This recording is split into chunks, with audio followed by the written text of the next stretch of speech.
Hello, everyone, and welcome to the Shakespearean Shrew. I am your Shakespearean Shrew, Karen Viner, lover of all things Bard. This podcast is a decorum-be-damned entrance into all things Shakespeare, understanding Shakespearean stages because there are many, and we are at OSP in the Paseo today with director and professor Collin Andrulonis for the promised follow-up after our previous conversation, and we have Bottom from UCO's upcoming production of A Midsummer Night's Dream, more officially known as Cole Shoemaker. Thank you both so much for joining us, Collin. Again, yes, thanks for having me back. So first things first, we talked last time about the fact that this is your first Shakespeare production that you have directed. Yes. So last time you were like, I'm a little wary of it. It's the first time. What are your thoughts now as we are getting closer to the opening of the production? We're having a great time. I think someone once said that 90% of directing is casting, and the other 10% is fixing your casting mistakes. So I have the best cast. So that is first and foremost where all the credit goes. They have taken a really crazy concept and I'll say not really ask questions, and I mean that like they've just been very trusting that it's gonna all come together, so which I appreciate. Sometimes I doubt myself, but they have really done the heavy lifting of like making me really feel comfortable that we are getting the story across. So I couldn't be more pleased with them. So that's what I did right, was pick the best people. So what determined the best people for you? So when you were trying to decide amongst everybody who auditioned, who really stood out as the best other than this guy over here? Any show I direct, no matter what kind of show it is, I have the same entry point when I'm casting, and that is I take every character and I write down like 3 qualities that I'm looking for. Internal qualities. I try to avoid external at all possible unless it's crucial to the storyline.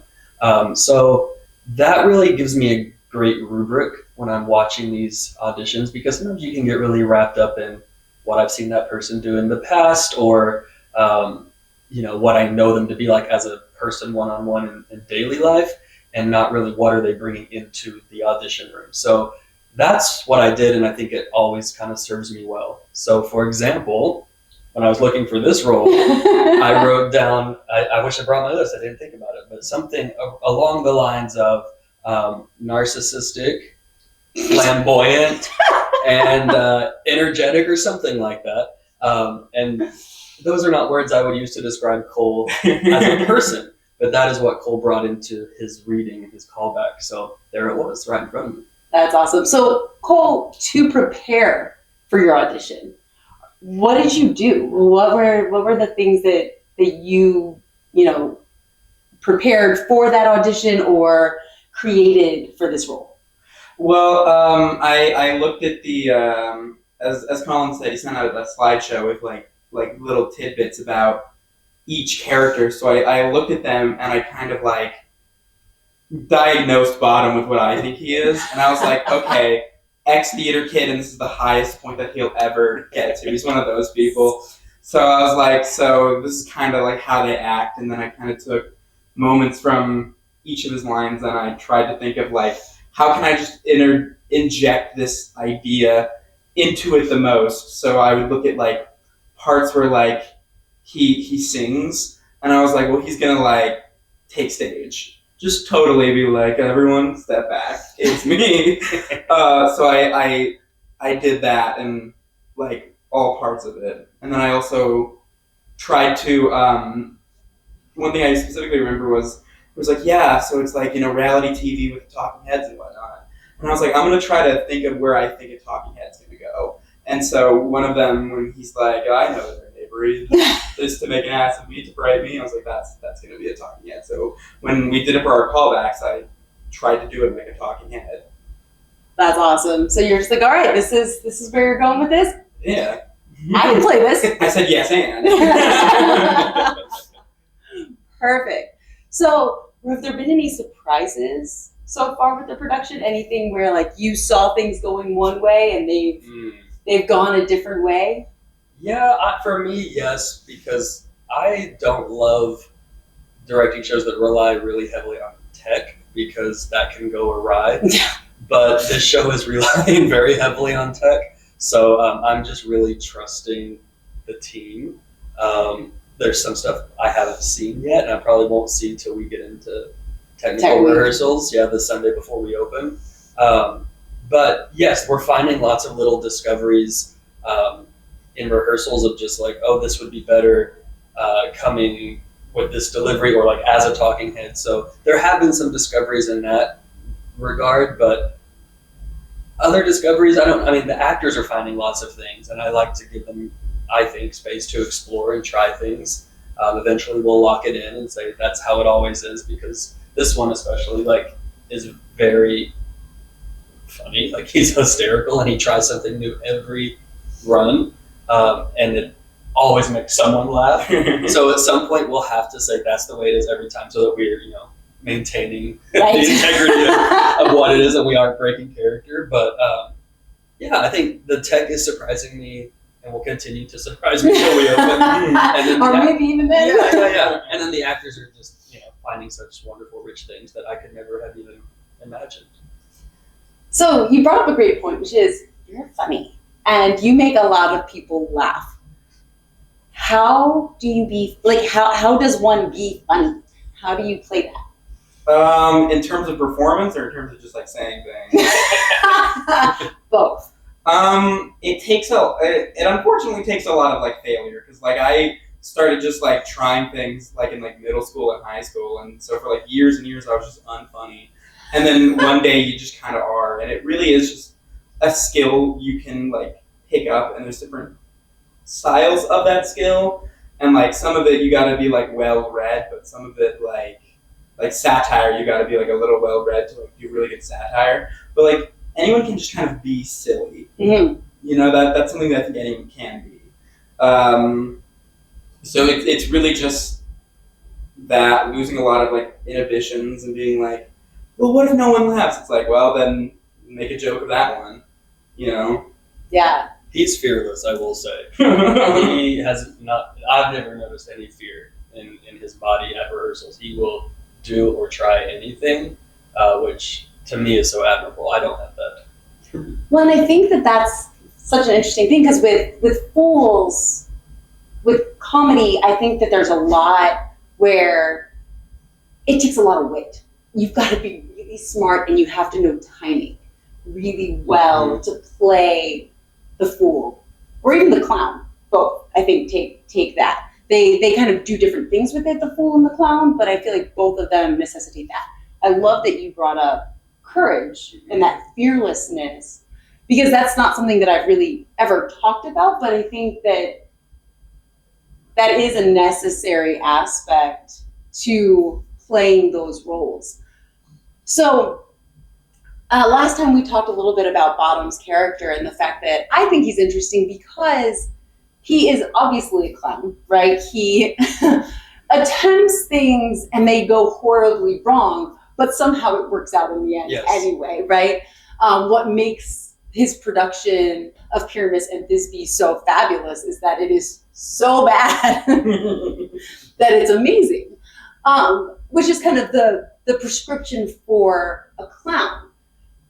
But what I always think is interesting about Bottom is that he also provides us a lot of insight.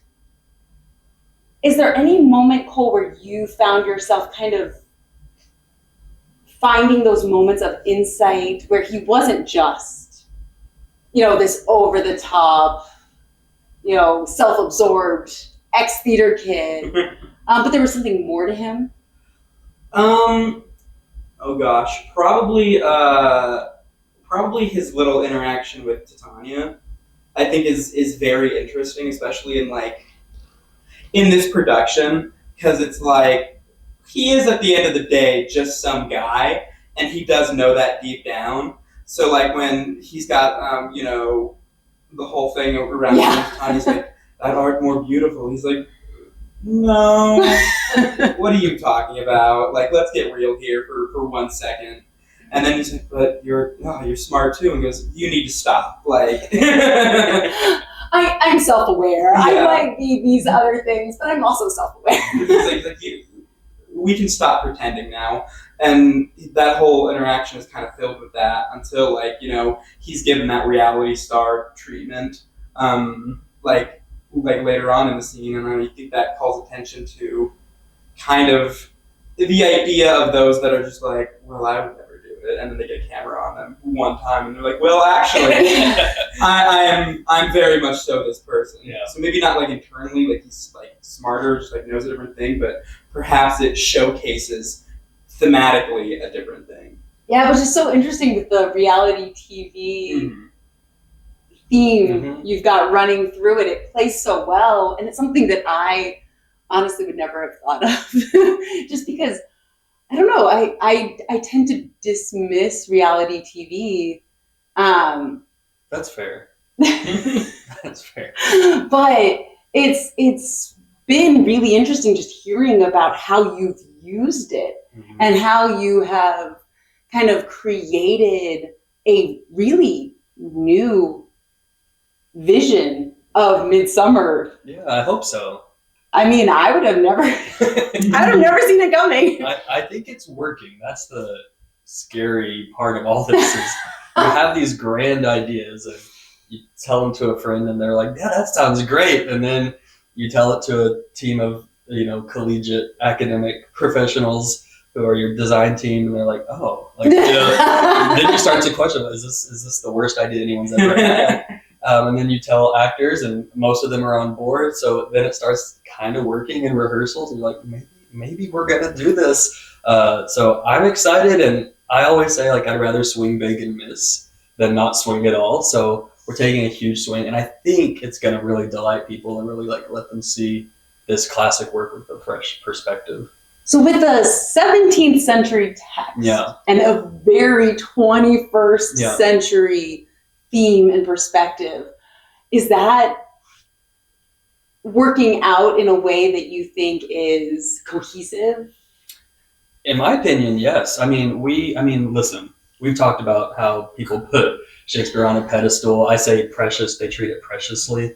We've not treated it preciously at all. There are times I did a pretty heavy edit over the summer before we even got into pre-production meetings, just to make it fit within this concept. I didn't change anything. I just took out things. Took out a lot of stuff that had no context for today's audience. You know, even the most well-read Shakespearean shrew, there was still references in there that are so specific to Shakespeare and his audience that I took out. And then as we've been in rehearsals, sometimes there'll be a word or something that I'll say, oh, we need to change that instead of wood to place. Like, we're no longer in the woods, we're in this place. Little tiny things like that to just kind of whittle it down to the story that fits in this world we've created. And that may rub people the wrong way. I don't know, but I think if you come in blind, you're going to get a great show that I think you can follow and that I think will really charm people. And if you're a Shakespearean person who really just loves the classic Shakespeare, sometimes it's just fun to get out of your own way and see something that just changes your perspective completely. And that's what I'm excited about. Yeah. That's what I'm going into a Midsummer looking for, is this is going to be an experience that I've never had before. And, you know, I think that's what's so much fun about doing something that's a classic, right? Is that, hey, this is your version of it, and it is going to be something that changes the way I teach it in the future.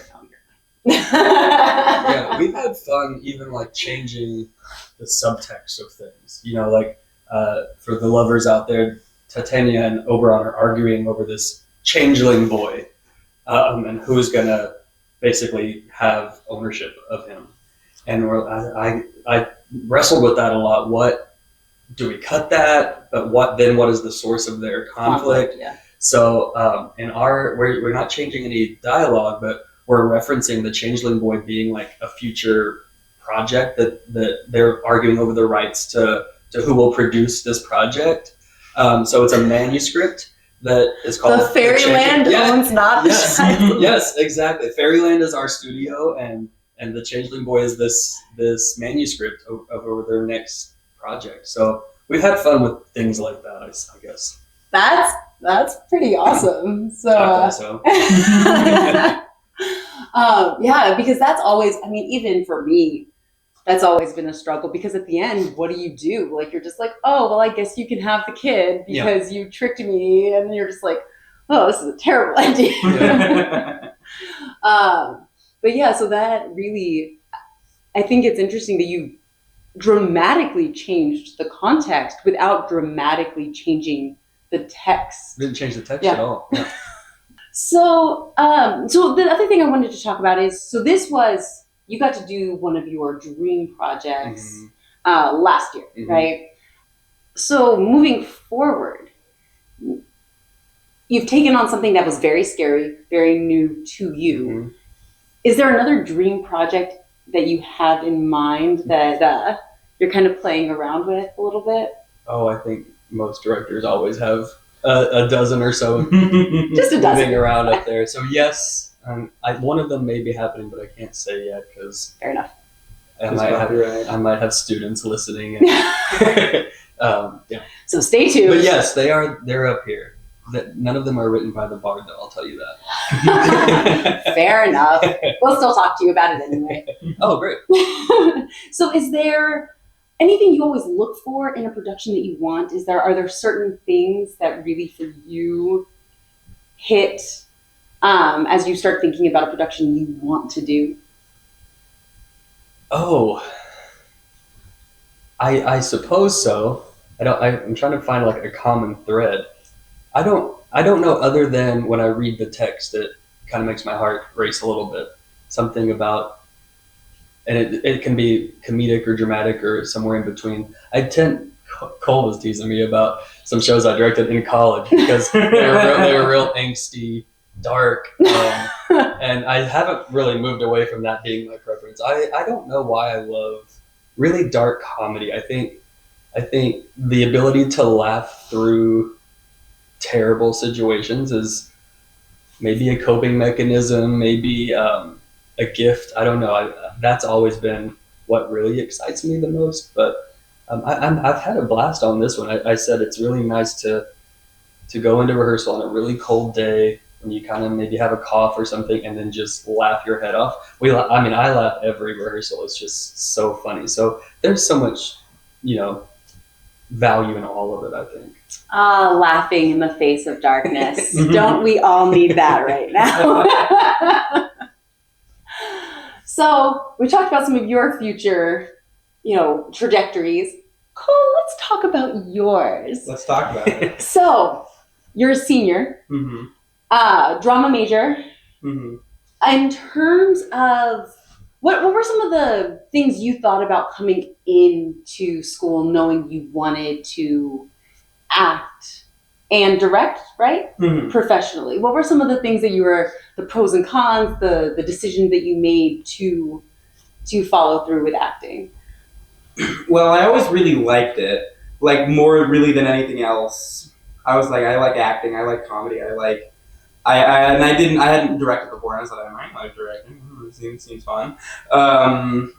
And so it was really just like, well, you only live one time, truly. So why not, get a degree in something that you like, and then if that's not the full trajectory, at least you did something for 4 years that you like. And also, you can go out into the business and just start doing it, but this business is very cruel in the sense that you're not expected to get cast or to get your projects picked, but to some degree in college, they kind of have to let you at some point take do a chance, it. Yeah, whether it's in a class or whether it's on the stage, you have to at some point do it. So might as well take that opportunity of someone almost being forced to work with me and use it and be like, well, now, hey, I signed up, I'm giving you all this money, you might as well. Well, and the connections are probably really important and nice too, because, and that's what I always tell my students is I was like, make all the connections that you possibly can, because you never know who's going to help you get to the next project, or who you're going to meet who's like, hey, OSP has this production going on. You'd be perfect for this. You need to come audition. So like making those connections, I think, can be very beneficial, whether it's with other actors or with directors and people in that boat. So now talk past, future. As a senior, what are you thinking as you move forward? What are your hopes and dreams and ambitions? Where are we going from here?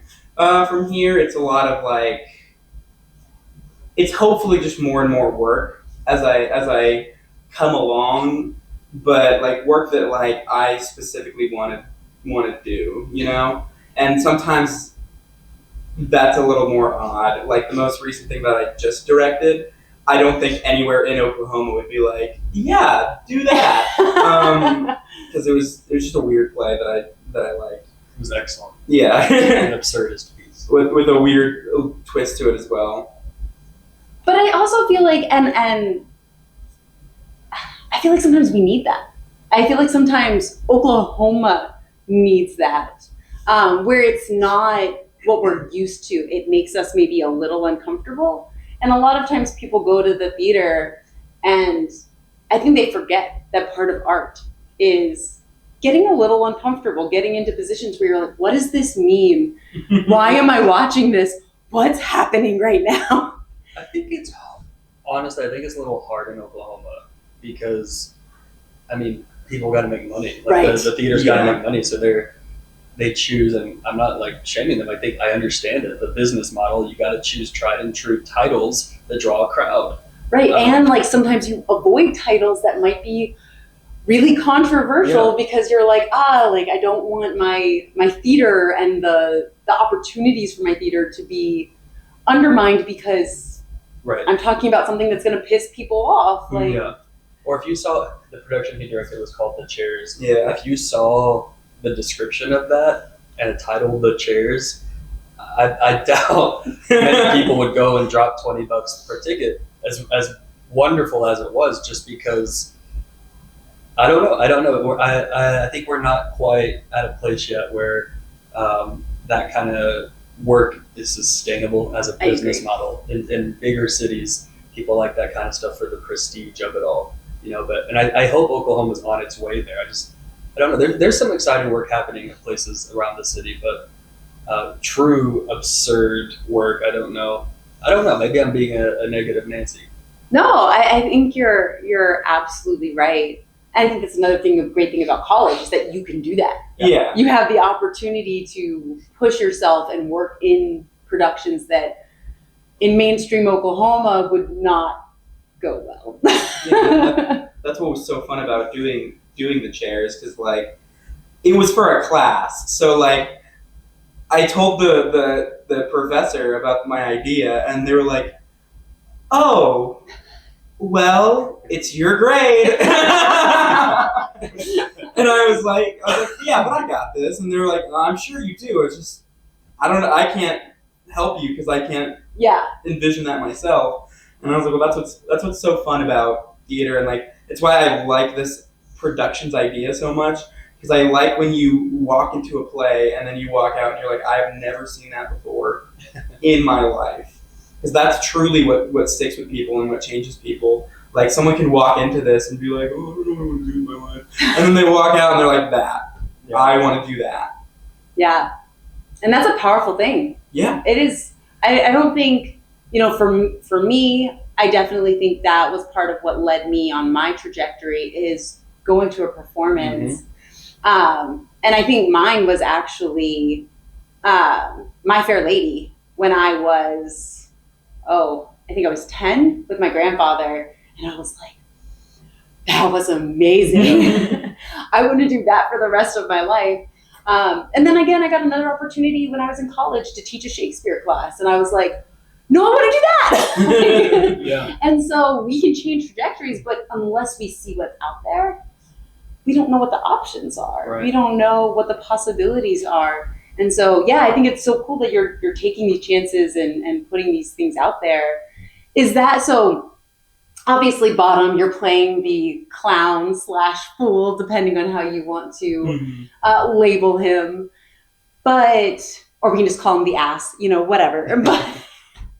But so in terms of what you love to act, do you have any roles that are like, that's an ideal role for me? That's something that I would really like to play. Really anyone that is like funny. I like being funny and someone who's able to like make the choices. Some playwrights are super specific about, and they're like, and this joke will go like this, and you do that, and and I'm like, well, that's all cool and whatnot, but I like when it's just kind of text, because my favorite parts of any script, whether I'm a director or an actor, are the moments between the lines that don't have any blocking, because I'm like, oh, I can make anything up here. You know what I mean? Like, this is truly like my area to make choices.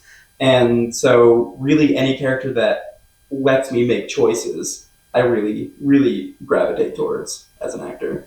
Nice. So, okay. And then as a director, is it similar? You like plays that are comedic? Because it doesn't, like with the absurdist play, and most plays that I have seen that are absurdist plays aren't necessarily just funny or comedic. So do you have a different trajectory? Ooh, words are hard. As a director? Well, a lot of it, I pick plays that seem interesting to me. Some of it's just like based off the title. Like I'll read like a crazy title and I'll be like, well, let's see that. And then if I can like picture something that I can do different with it, that's what really, really gravitates towards me. And stuff that I feel like can commentate on the world. I really like the first one I directed through our student organization was 12 Angry Jurors. Yes, so I was like, okay. That's something like that I care about. And so that's something I want to talk about. And then I found a change that I could make to it to make it more interesting for me. And I just did that. So if I can make it different in some way and make it something that no one's ever seen before, like if I could direct a Midsummer, and then the Midsummer expert walks in and they're like, and they walk out and they'd be like, I've never thought of it like that before. Then I truly think that that's me winning, and that's me of what I want to do as a director. You have to remember too, when you're directing, you're spending at minimum 6 months completely submerged in this world and this text and these ideas. So it has to be something that you are excited about and love and feel connected to. There's so much work that happens before auditions that just people don't ever see. Yeah. So if it's something you're just collecting a paycheck for, it's going to be a miserable ride. You have to really love it. For everyone. Yes. So you talked about that, and I always call that pre-search when I'm talking to my students. What kind of pre-search do you do? What, you're talking about kind of being invested in whatever production you're pursuing. What kind of things do you look for? We can look at Midsummer, we can look at August Osage County, but what are some of the things that you dive into? Anything I can get my hands on. Anything at all. One thing I love to do, and I don't know when I started doing this, I think it was in college. I don't even remember who told me, I wish I could give them credit, but someone told me to start by reading negative reviews of the show to see what criticism it's faced. And you can agree or disagree with it, but then if that's valid criticism as you deem it, then what can you do as a director to speak to it or fix it or whatever? So I love to find negative reviews of shows that I'm directing. And Cole mentioned sometimes he's reading and he just gets an image or an idea of how he can change it up.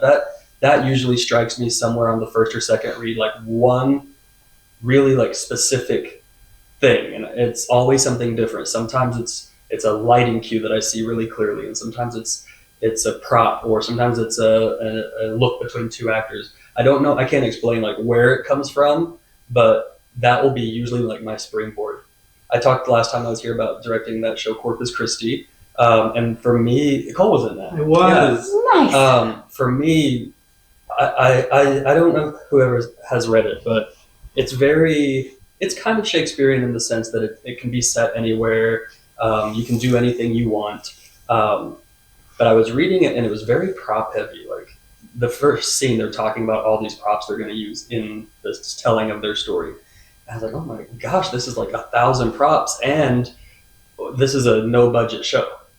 So the first thing that came to my mind were these white scarves, and I don't know why, but so I gave every 13 actor a white scarf, and those became every prop that we would fold them into different shapes or string them out and make a rope or whatever. And that was the first image, and everything else kind of bounced off of that.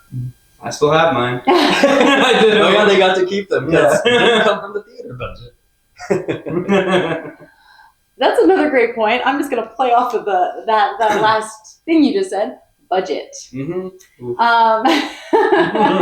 So this can go for both of you.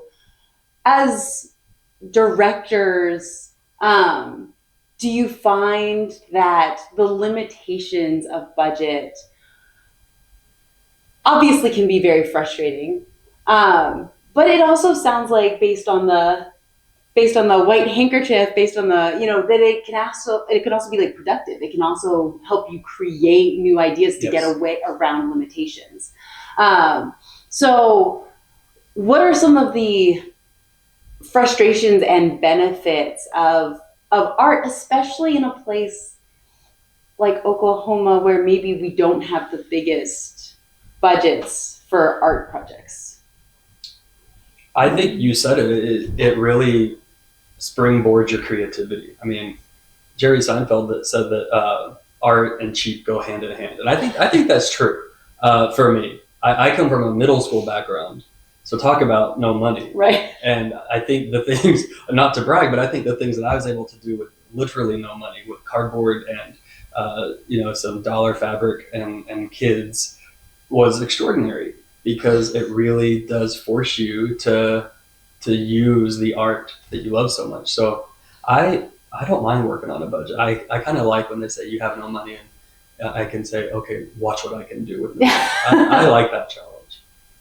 Yeah, it does open up like a lot, because I come from like doing high school theater as well, and I did a video production class for 2 years, and we just had like cameras and stuff, and a lot of people were like, okay, well, people are just gonna imagine that this is happening, and I was like, well, I can't. So I was like, now I'm kind of married to a school as my setting for everything. So I just kind of tried to think, what happens at a school? Well, everything happens at a school, right? And it's like the same thing can be said for here. It's like, okay, well, theater is a really good example of how you can do it for cheap, because like legit, you can go to a park and just start performing Shakespeare in the park, and like no one can stop you, right? To an extent, because they're public places, right. And like just showcase that. So then it really like starts to unwind what is able to be done, and so it's like, well, I want to do Romeo and Juliet, but I have this playground, and I'm like, well, what if they're just like kids? Mm-hmm. What if they're just kids playing on a playground? And suddenly that opens up a door to where it's just like, now you're a bunch of full-grown adults playing on a playground or something. And I mean, if you look at it, I always tell my students, they're 14 and 16 years old. People tend to forget that because the language is so big. So I love the idea of turning them into actual kids, mm-hmm. because again, it makes you rethink the text. And but also like people forget that like kids are dramatic. That is awesome. Like not even just like in their real feelings, but also when they play. Like kids will just be like, and I stabbed you and now you're dead forever. Like we forget that like kids just do that. Like I did that as a kid, and I was like, well, now I gotta think of another character to be. This one died. I said forever. Yeah. I will say, even like on our main stage right now with Midsummer, where we do have budget and designers, we have 21 people in our cast, so that costume budget goes pretty quickly between 21 people. So last time I was here, we talked about his transformation being prosthetic driven and plastic surgery. Budget necessitated like some creative problem solving there. So I actually like what we landed on better. I'm really excited. It's still the plastic surgery idea, but we got really creative about it and are forcing people to suspend their disbelief a bit. We're doing some old theater tricks. I won't give it away, but because the budget was constraining, it forced us to think creatively, and I like where we learned it a lot better. Yeah, and Cole, I loved the point you made, the fact that what theater does reverberates across every field in terms of theater is possibility. Mm-hmm. Theater is being able to go up and play a king 1 second, go off stage, and then come back and play the fool or the clown in the other. And so it showcases possibilities of class, but also the budget aspect of like, what can you do with nothing? The possibilities, it just depends on how badly you want it. Mm-hmm. And so I think that is a really important part of theaters and playing. It is a play after all. But yeah, because playing shows us what's possible. Yeah, and we all have like little images in our minds, like this room, you can stage a production in this room, and it's like, well, it's about you can't do like Kingdom. It's like, yes you can, because like the king can sit on the couch and everybody else sits on the floor, and people will immediately be like, okay, the person that sits on the couch is the one with the most power. It's literally higher than everybody else. Yeah, we did Macbeth here a couple shows ago, and it was just a cowboy hat. Like we did Cowboy Macbeth, and so the king had this big black cowboy hat, and everybody else had like smaller brown cowboy hats, and you're like, and it was great. Yep, and you're like, there's the crown. Yeah, it was so good. So I think that like that's a perfect example of what you're talking about, which again, I'm so excited for Midsummer. It's going to be a very mind-opening production, which I always love. But yeah, so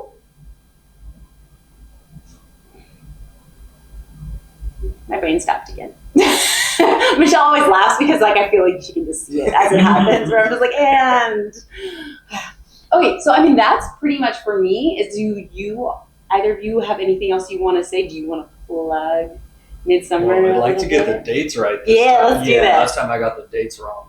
February 6th, 7th, and 8th. Okay, so I'll intro us, and Okay. then you Okay. can give us. Yes. All right, so Midsummer is coming up very soon. Can you remind us where, when, and how to go see it? Okay, the when is February 6th, 7th, and 8th at 7:30 p.m. or February, is that right?